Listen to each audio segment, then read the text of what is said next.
Bom dia, Espírito Santo. Capítulo 6. Espírito, alma e corpo. Satanás, o grande enganador, fez um trabalho incrível. Ele convenceu o mundo, mesmo ministros dedicados ao Evangelho, de que o Espírito Santo não é nada mais do que uma influência ou um poder especial. Esse engano é uma prioridade de Satanás, porque ele sabe que no momento em que você descobrir a personalidade e a realidade do Espírito, sua vida será dramaticamente transformada. É só olhar para a história. Toda grande revitalização foi acompanhada de uma revelação do Espírito Santo. Mesmo Martinho Lutero acredita a grande reforma ao trabalho do Espírito. Ele disse que o Gálatas era seu livro favorito nas Escrituras, por causa do versículo que diz: vivam pelo Espírito e de modo nenhum satisfarão os desejos da carne. Gálatas 5,16. Porém, hoje, poucas pessoas sabem o que significa andar no Espírito. A raiz da palavra significa em união com, uno com, ou conectado a, até em comunhão com. É surpreendente, mas as pessoas criadas em uma igreja preenchida com o Espírito me perguntaram: eu devo conversar com o Espírito?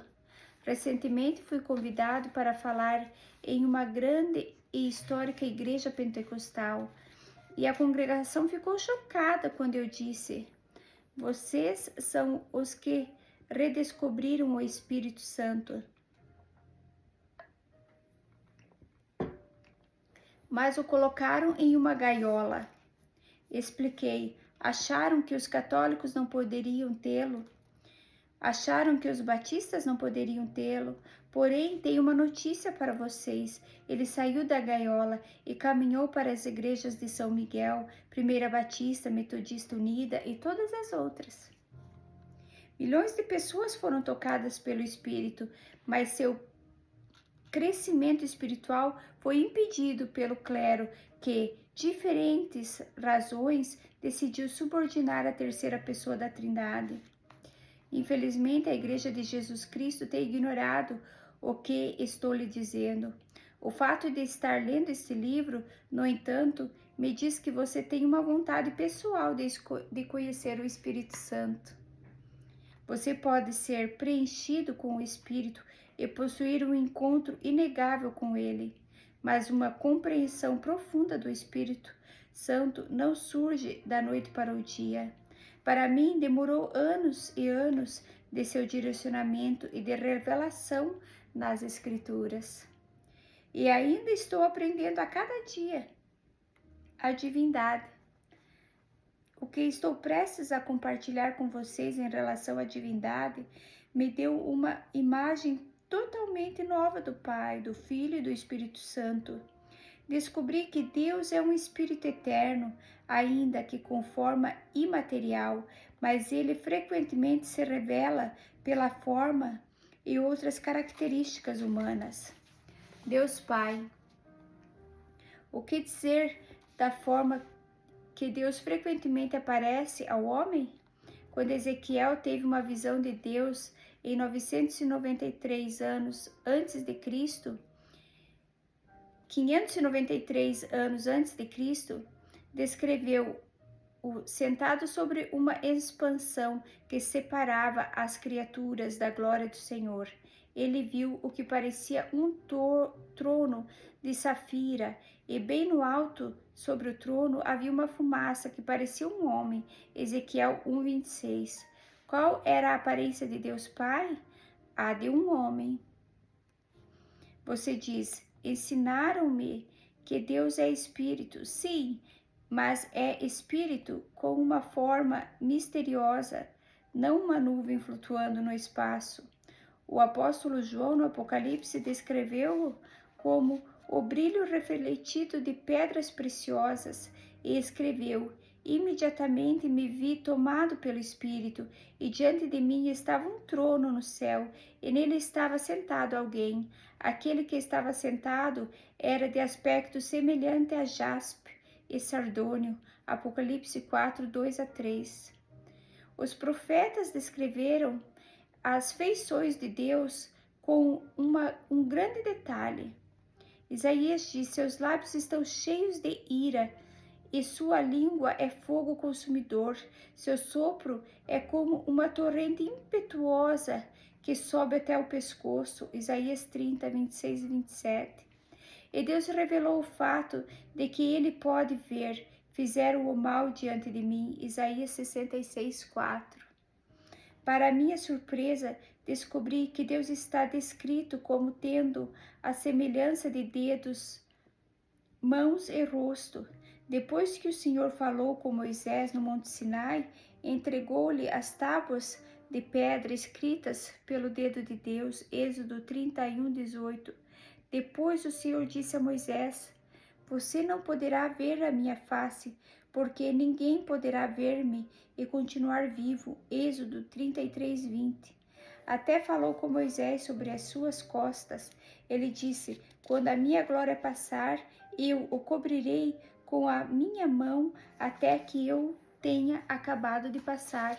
Então tirarei a minha mão e você verá as minhas costas, mas a minha face ninguém poderá ver.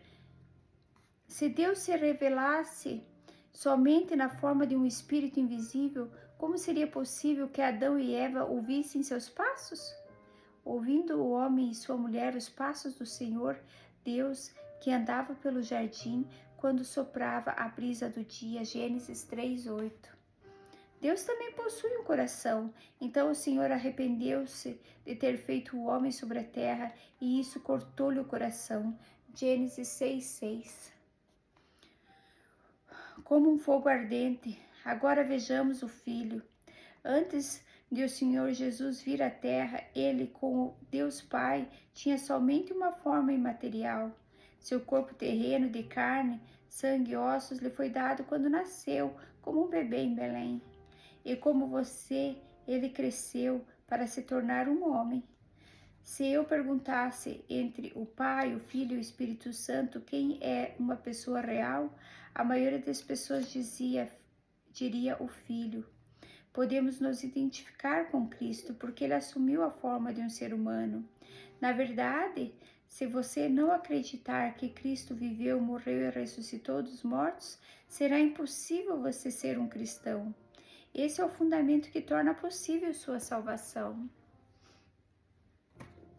A Bíblia deixa clara que Jesus, parte da divindade, tem uma alma.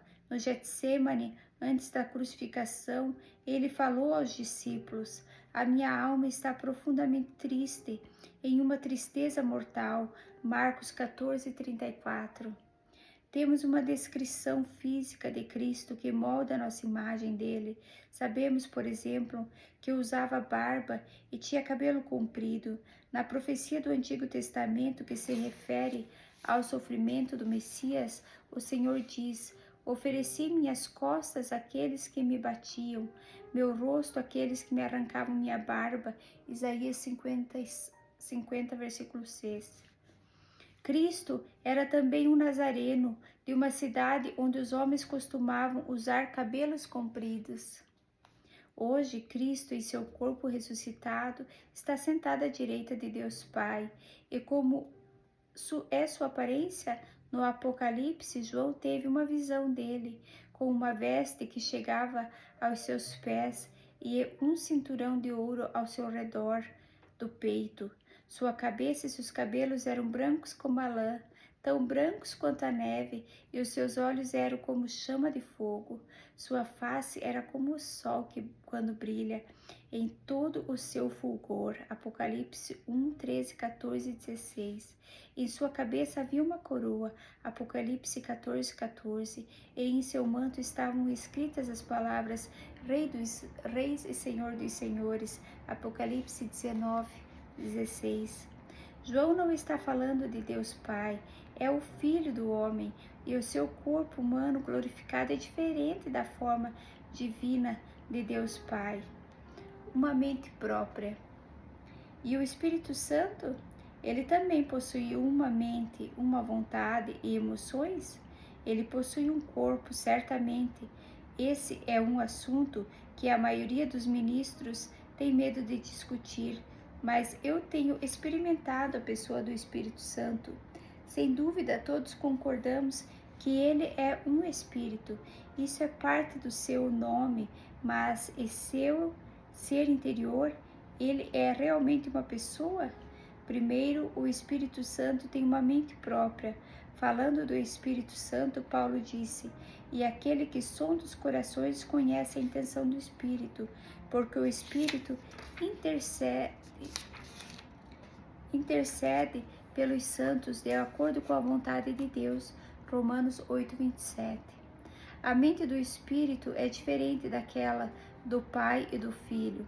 Ele também possui emoções, possui sentimentos profundos que lhe permitem sentir tristeza e amor. Não entristeçam o Espírito Santo de Deus, com o qual vocês foram selados para o dia da redenção. Efésios 4:30. Seu coração pode ser tocado e possui a capacidade de expressar amor. Paulo, escrevendo aos cristãos em Roma, disse: "Recomendo-lhes, irmãos, que nosso Senhor Jesus Cristo e pelo amor do Espírito, que se unam a mim em minha luta, orando a Deus em meu favor." Romanos 15:30. Você consegue imaginar amar sem emoção? A pessoa do Espírito. E sobre a vontade do Espírito Santo, talvez você nunca tenha considerado possível que o Espírito Santo tome suas próprias decisões. Ele certamente pode, mas suas decisões estão sempre em harmonia com as do Pai e as do Filho. Falando em dons espirituais, Paulo escreveu: "Todas essas coisas, porém, são realizadas pelo mesmo único Espírito, e ele as distribui individualmente a cada um como quer." 1 Coríntios 12:11. Em outras palavras, o Espírito Santo toma decisões. Pombas e cordeiros. Essa é a questão do corpo do Espírito Santo, que causa muita confusão. Um homem recentemente me disse: "Beni, o corpo do Espírito Santo é realmente o de uma pomba? Foi assim que ele desceu dos céus." Eu respondi: "Se isso é verdade, então você deve acreditar que Jesus era realmente um cordeirinho. É assim que ele é apresentado no Apocalipse." No livro do Apocalipse, o apóstolo João ouviu um ancião dizer: "Não chore, eis que o leão da tribo de Judá venceu." Apocalipse 5:5. Se ele virou esperando ver um leão rugindo e em vez disso viu um gentil cordeiro que tinha sido morto, agora Jesus subiu aos céus com um corpo físico, com impressões digitais em suas mãos. Porém, o símbolo que João viu era um cordeiro. Por quê? O cordeiro simboliza o Cordeiro de Deus, Jesus Cristo. O Espírito Santo foi visto por Jesus imediatamente após o seu batismo.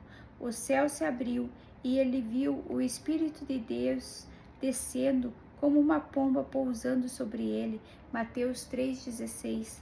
Assim como o Pai e o Filho podem ser vistos, o Espírito Santo também pode, mas sua descida como uma linda pomba não significa que ele voa pelo céu como uma pomba, nem que Jesus caminhava pelo céu com o corpo de um cordeiro.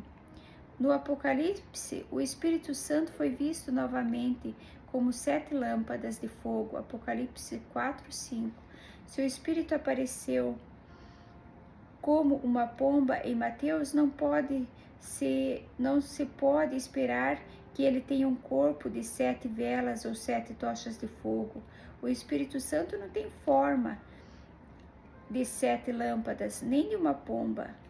Um cordeiro, uma pomba, uma lâmpada, tudo isso são símbolos, não formas físicas de corpos. Ouvir falar, ver. As Escrituras, no entanto, me dizem que o Espírito Santo pode se comunicar apesar de não ter orelhas ou boca. Certamente pode ouvir e falar conosco. Falará apenas o que ouvir. João 16:13. E devemos ouvi-lo. Aquele que tem ouvidos, ouça o que o Espírito diz. Apocalipse 2:7. Mesmo não tendo olhos como os meus, o Espírito sonda todas as coisas, até mesmo as coisas mais profundas de Deus. 1 Coríntios 2:10. Como você foi criado com orelhas, uma boca, os olhos, não seria de esperar que o Criador, Pai, Filho e Espírito Santo fosse capaz de entender e falar com você? Também acredito que o Espírito Santo pode fazer sua presença conhecida por meio de formas corporais e ainda permanecer sem limitação e completamente onipresente. A Bíblia deixa isso claro quando diz: o Espírito de Deus se movia sobre a face das águas. Gênesis 1:2. No entanto, a Bíblia não me fala como ele se parece. Ela me diz um pouco como o Pai se revela e me dá algumas descrições de Cristo. Entretanto, detalhes em relação à maneira que o Espírito Santo se revela a nós são raras nas Escrituras. Às vezes ele é visto, mas não ouvido. Outras vezes é ouvido, mas não visto. Em vários momentos, no entanto, ele pode revelar sua presença e sua mensagem por qualquer forma que quiser. Uma semelhança impressionante. Qual é a aparência de Deus Pai? Apesar de nunca tê-lo visto, assumir uma aparência física e visível, acredito, da mesma forma como do Espírito Santo, que pode ter a mesma aparência de Jesus na terra. Na verdade, muitos traços de caráter divino são conhecidos por meio da natureza humana, que é criada à imagem de Deus. Gênesis 1:26-27, Tiago 3:9. Os hebreus falam de Cristo como o resplendor de sua glória e a expressão exata do seu ser. Hebreus 1:3. Só posso chegar a uma conclusão. Quando vemos Jesus, vemos também o Pai, e acredito que Jesus revela o Espírito Santo como faz com o Pai. Olhe para Jesus e também verá o Espírito. Algum dia, em breve, vou ter certeza e acredito que vocês esteja planejando estar lá também. Novamente, o Espírito Santo não é uma brisa celestial ou uma nuvem obscura flutuando pela sua vida. Ele é Deus e reside em nós, da mesma forma que o Pai e o Filho na Trindade. Paulo, escrevendo para a igreja de Corinto, disse: vocês não sabem que são santuário de Deus e que o Espírito de Deus habita em vocês? Se alguém destruir o santuário de Deus, Deus o destruirá, pois o santuário de Deus que são vocês é sagrado. 1 Coríntios 3:16-17. Ele está dizendo que o Espírito vive no templo de Deus.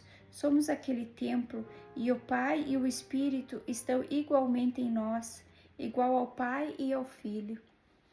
O Espírito Santo não é simplesmente uma pessoa diferente do Pai e diferente do Filho. Ele é muito mais. Ele é Deus, igual ao Pai e a Cristo. Primeiro, descobrimos que o Espírito Santo é onipresente. Em outras palavras, ele pode estar em todos os lugares ao mesmo tempo. Os Espíritos não são onipresentes, mas o Espírito Santo é. Ele é tão real em Los Angeles quanto em Leningrado, tão vivo, tão cheio de glória. Agora, algumas pessoas têm problemas desnecessários com Satanás, acham que o diabo é onipresente. Deixe-me assegurar-lhes que ele não é. Satanás não pode estar em todos os lugares ao mesmo tempo. Por quê? Porque os anjos não podem estar em todos os lugares ao mesmo tempo. E o diabo era um anjo, um arcanjo. Os anjos, Miguel ou Gabriel, não são onipresentes, nem Satanás. A onipresença do Espírito Santo é descrita nos Salmos. Para onde poderia eu escapar do teu Espírito? Para onde eu poderia fugir da tua presença? Se eu subir aos céus, lá estás. Se eu fizer a minha cama na sepultura, também lá estás. Se eu subir com as suas asas da alvorada e morar na extremidade do mar, mesmo ali a tua mão direita me guiará e me susterá. Salmo 39, 7 e 10. Contudo, ele não é apenas onipresente. O Espírito Santo é onipotente, todo-poderoso. O anjo disse a Maria: o Espírito Santo virá sobre você e o poder do Altíssimo a cobrirá como a sua sombra. Lucas 1,35. O poder do Altíssimo fala do Espírito de Deus. Esse mesmo poder do Altíssimo é o Espírito Santo e ele é onipotente, todo glorioso, todo poderoso, Deus Todo-Poderoso. O Espírito Santo também é onisciente. Ele sabe tudo. Fico muito feliz quando leio as palavras. Olho nenhum viu, ouvido nenhum ouviu, mente nenhuma imaginou o que Deus preparou para aqueles que o amam. Porém, Deus o revelou a nós por meio do Espírito. O Espírito sonda todas as coisas, até mesmo as coisas mais profundas de Deus. Pois quem conhece os pensamentos do homem, a não ser o Espírito do homem que nele está? Da mesma forma, ninguém conhece os pensamentos de Deus, a não ser o Espírito de Deus. 1 Coríntios 1, 2, 9, 11. Pense nisso. O Espírito Santo, na verdade, busca a mente de Deus. Ele encontra o que está lá e mostra a você. Ele diz: eis o que encontrei. Como ele pode procurar as coisas profundas de Deus? Porque ele tudo sabe. Há algo mais que você precisa conhecer sobre Satanás. Ele não pode ler sua mente. Os anjos não podem ler sua mente. E o diabo é um anjo. Se pudesse ler sua mente, seria um espírito onisciente. Porém, esse lugar está reservado para o Pai e o Espírito Santo. Satanás não pode ler sua mente. Devemos louvá-lo? Aqui está uma pergunta importante que devo responder. Se o Espírito Santo é onipresente, se é onipotente e se é onisciente, devemos louvá-lo como Deus? Ele merece nosso louvor e adoração? Os cristãos enfrentam um grande problema quando entramos no tópico do louvor ao Espírito. É um assunto que eles preferem não discutir. E se você lhes perguntar, por que vocês não adoram o Espírito Santo? Parece que não conseguem encontrar uma resposta. Ou falarão algo como, por que não se supõe que façamos isso? Para ser honesto, tive o mesmo problema. Por quê? Porque o diabo me enganou, como faz com muitos. Eu pensava, como posso adorá-lo? Não foi assim que me ensinaram. No entanto, o Espírito Santo é muito mais do que um pássaro voando no céu que lhe dá uma experiência pentecostal. Se ele é todas as coisas que estivemos discutindo, igual ao Pai e ao Filho, então ele deve ser adorado. Afinal, não adoramos o Pai, não adoramos o Filho? Você pode se perguntar, como o Espírito Santo deveria ser adorado? Bem, como você adora a Deus Pai e como adora o Filho, não deve haver diferença. Deve banhá-lo com a sua devoção e seu amor. A Bíblia nos conta que a divindade, Pai, Filho e Espírito é autoexistente. Quanto mais o sangue de Cristo, que pelo Espírito eterno se ofereceu de forma imaculada a Deus, purificará a nossa consciência de atos que levam à morte, para que sirvamos ao Deus vivo. Hebreus 9,14.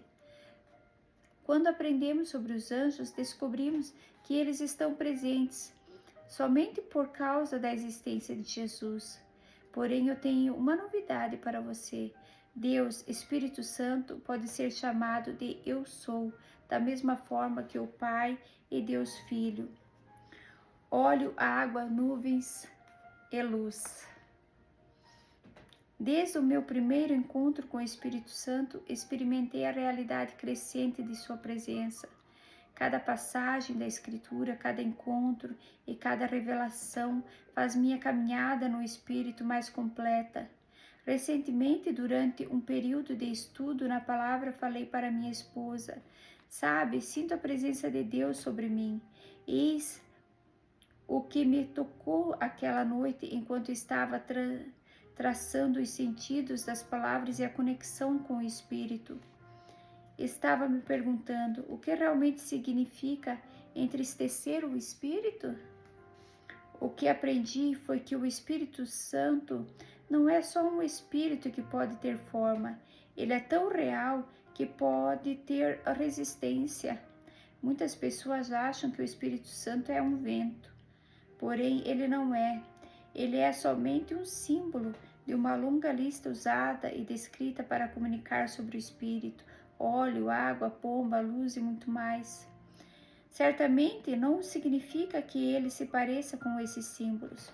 O vento é invisível aos olhos, mas não é possível resistir a ele. A palavra resistir significa se opor. Não é possível se opor ao vento. Tente enfrentar o vento e ele passará por você, mas você pode se opor ao Espírito Santo. Pode até impedi-lo de trabalhar.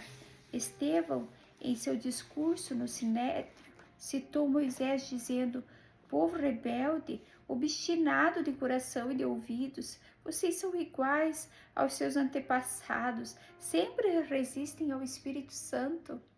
Atos 7:51. Opuseram-se a ele e infelizmente tiveram sucesso. Lembre-se disso, não dá para resistir ao vento, ao óleo ou até à pomba que simplesmente voará para longe, mas é possível resistir a uma pessoa, e isto que o Espírito Santo é.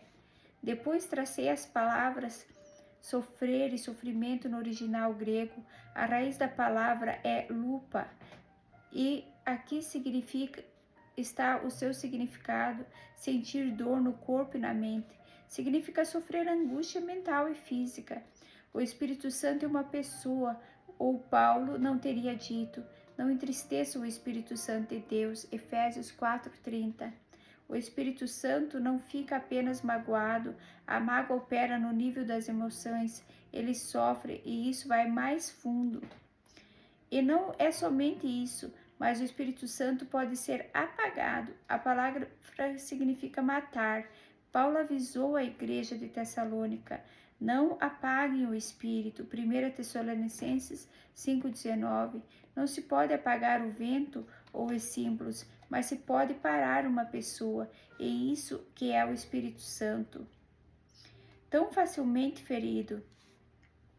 Você também precisa perceber que o Espírito Santo pode ser afligido e atormentado. Ele pode ser irritado. Isaías falou sobre a benignidade do Senhor e sua misericórdia em relação a Israel. Apesar disso, eles se revoltaram e entristeceram o seu Espírito Santo. Por isso, ele se tornou inimigo deles e lutou pessoalmente contra eles. Isaías 63:10. É difícil imaginar, mas é verdade. O Espírito Santo pode ser atormentado por seres humanos.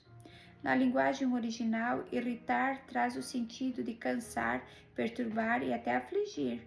Somente uma pessoa pode se tornar o alvo de tais tormentos.